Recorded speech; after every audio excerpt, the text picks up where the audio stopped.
o que é uma confissão? Uma confissão é um testemunho, uma confissão é uma admissão, quando eu admito algo, né? Por exemplo, eu vou dar um exemplo aqui, eu gosto de contar um exemplo que fica mais simples para você entender. Veja bem, Pedrinho foi à padaria comprar pão, né? E Pedrinho está vindo com o pão. Ele foi à padaria. Só que eu sei que ele foi, eu vi ele sair de casa.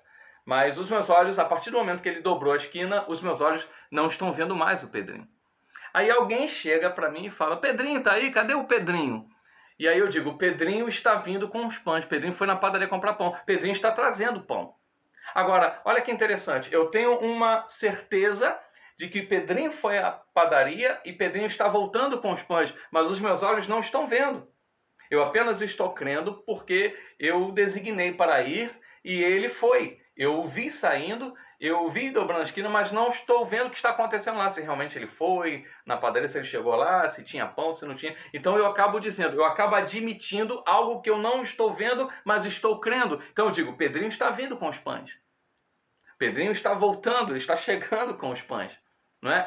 Eu estou admitindo isso, porém os meus olhos não estão vendo. Mas eu tenho uma certeza por dentro de que Pedrinho está vindo com os pães. Nós fazemos isso.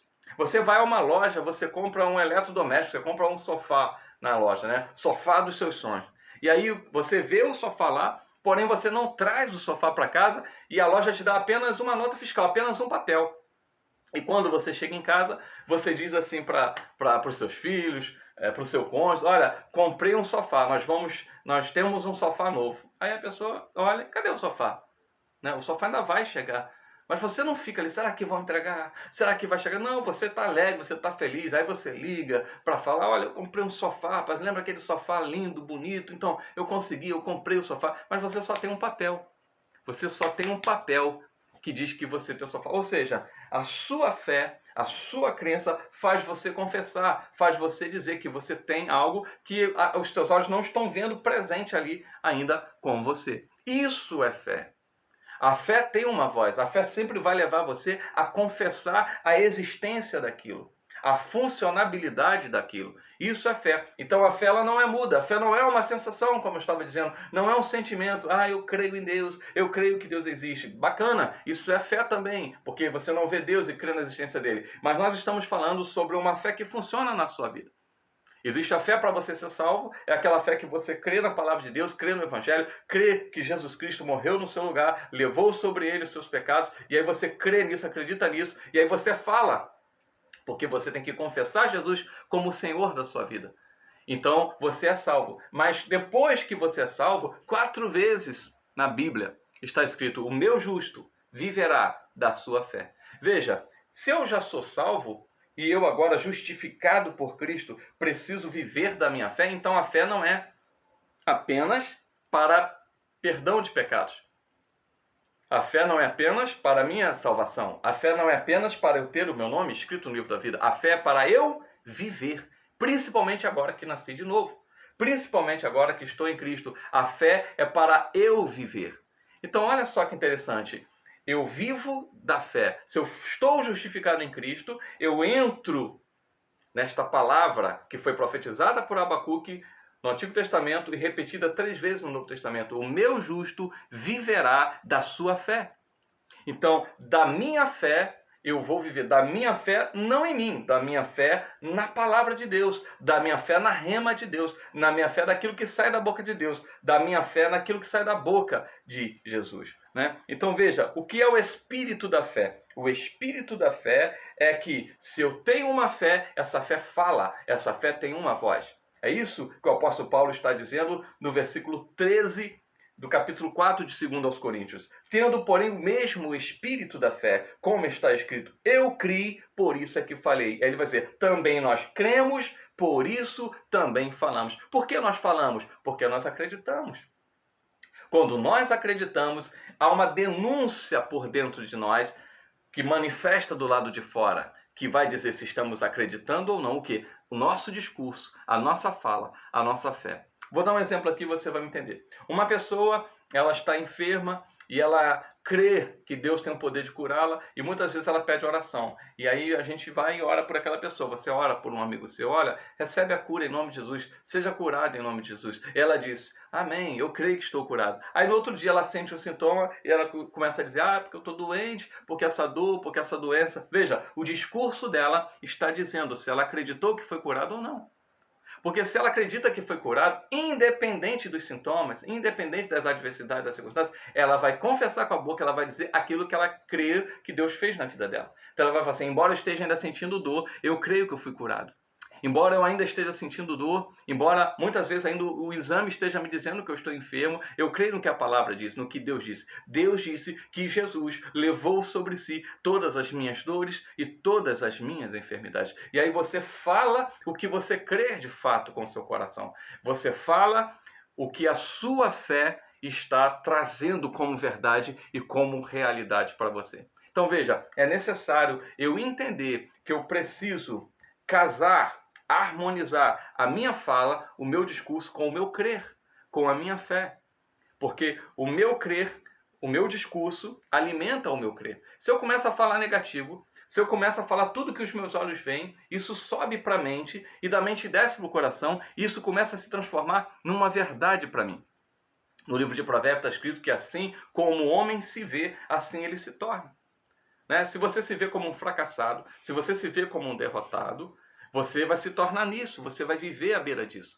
Mas se você se vê como Deus te vê, se você começa a se ver como Deus fala que você é, que você já foi abençoado com toda a sorte de bênçãos nas regiões celestiais em Cristo Jesus, Paulo escrevendo a carta aos Efésios, se você começa a se ver como redimido, né, você agora foi redimido, perdoado por Deus, você foi transportado, Colossenses 1,13 diz que você foi retirado do império das trevas e transportado para o reino do Filho do seu amor. Se você começa a acreditar naquilo que a palavra de Deus diz ao teu respeito, você tem que começar também a falar o que Deus diz ao teu respeito.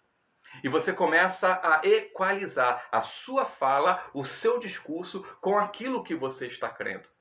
E a sua fala ajuda no seu crer. A sua fala, a sua declaração, a sua confissão, ela fortalece a sua fé. É como o peso, né? A Bíblia diz que Deus deu a cada um de nós uma medida de fé. Todo mundo tem fé. Você não pode dizer, eu não tenho fé. Por que aquele irmão tem mais fé do que eu? Por que aquela irmã tem mais fé? Por que Deus deu mais fé para ela? Olha, quando a gente nasce, nenhum bebê nasce todo musculoso.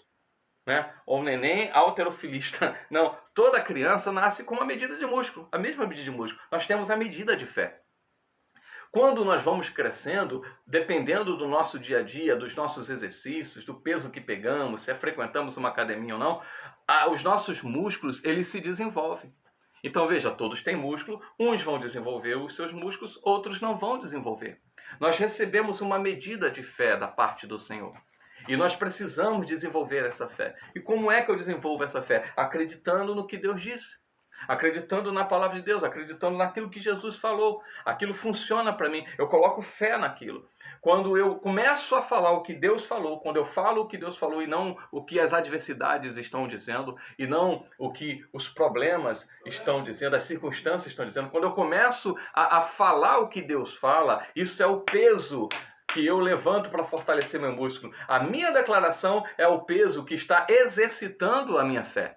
A minha fé ela é exercitada por estes pesos. Né? É como se esses pesos, essas declarações de fé fossem as anilhas. É nisso que Paulo está dizendo lá em 2 Coríntios, capítulo 4, versículo 13. Eu criei, por isso é que falei. Se eu creio, eu vou falar. Se eu creio, vai sair da minha boca. O que é que vai sair da minha boca na hora da tribulação, na hora da adversidade? Vai sair o que está dentro de mim. O que é que está dentro de mim? Aquilo que eu acredito. Né? Vem uma notícia ruim, vem um exame ruim, adversidades chegam, problemas chegam, dívidas chegam. O que é que sai de dentro de mim? Né? Se eu estou cheio da palavra de Deus, vai sair a palavra. Eu vou ser atribulado, eu vou ser exprimido, mas vai sair a palavra. Vai sair uma declaração de fé. Por quê? Porque eu não estou olhando as circunstâncias. Eu não estou olhando as adversidades, eu estou olhando o meu Deus que é poderoso, que independente de circunstâncias, independente de adversidades, Ele é o meu provedor, Ele está suprindo, Ele há de suprir cada uma das minhas necessidades em Cristo Jesus. Eu tenho necessidades, eu posso ter necessidades, é bíblico, mas a Bíblia diz também que em Cristo Jesus, cada uma delas serão supridas. Isso é fé. Então eu abro a boca e começo a falar o que Deus está falando. Então o que nós temos que fazer? Nós temos que entender. Né? Nós temos que entender o que a palavra de Deus está dizendo ao nosso respeito. E aí você precisa estudar, você precisa ter interesse e ler. Vou passar um para casa para você, vou passar um dever de casa para você. Busque no Novo Testamento, hoje é fácil, hoje você pode entrar no dicionário, tem Bíblia no tablet, no celular, busque lá toda a referência que está escrito nele, né? Nele, em Cristo. Aquilo que a Bíblia diz sobre quem você é nele. Você precisa acreditar nisso. Se Deus está dizendo quem você é em Cristo, acredite nisso e começa a falar isso, começa a declarar isso. E essa é a voz da tua fé. Agora, queridos, não adianta você falar, eu tenho muita fé, Deus sabe, eu sou cheio de fé, meu coração está cheio de fé. E você fala os problemas. Você vê o problema e declara o problema. Viu, está dizendo, está vindo só, vai morrer muita gente, olha, está acontecendo isso. Não, você não fala o que as circunstâncias estão dizendo. Você fala o que Deus fala.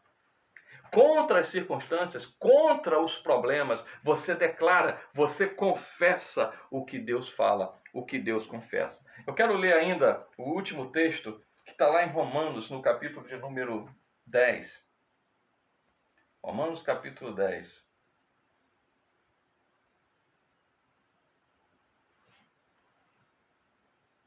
Olha só que interessante. Romanos 10, versículo 8, diz assim: porém, que se diz? A palavra, e a palavra aqui é rema, a palavra está perto de ti. Opa, está aqui perto? Aí ele vai dizer onde está. Ela está na tua boca e no teu coração. Isto é a palavra da fé que pregamos. Então veja, o que é a palavra da fé que pregamos? A palavra da fé que pregamos é isso. É que a palavra de Deus, a palavra rema, precisa estar na tua boca e no teu coração. Você precisa crer com o coração e falar com a boca. E aí olha o que diz o versículo 9. Se com a tua boca você falar, você confessar, você admitir Jesus como Senhor, e em seu coração você acreditar, você crer que Deus o ressuscitou dentre os mortos, você será salvo. Veja, está falando da fé funcionando para a salvação. Mas a fé ela não funciona só para a salvação. Mas nesse caso aqui está falando da fé funcionando para a salvação. Como que a fé funciona para a salvação aqui? Eu com o coração, eu creio numa ação. Que ação é essa? Eu creio que Deus ressuscitou Jesus dentre os mortos. Então veja, com o coração eu creio no agir de Deus, eu creio na ação de Deus. Agora, com a boca, eu admito o resultado desta ação. Bom, se eu creio que Deus ressuscitou Jesus, logo com a boca eu confesso que Jesus é Senhor da minha vida. Eu confesso com a boca o resultado daquela ação. E aí ele vai dizer no versículo 10. Por quê? Porque com o coração se crê para a justiça. O que é a justiça? A justiça é a ação de Deus, me perdoando, me justificando, perdoando você, justificando você. Mas com a boca o que se confessa? Se confessa a respeito da salvação. Qual é o resultado da justificação? Salvação. Qual é o resultado da justificação? Salvação.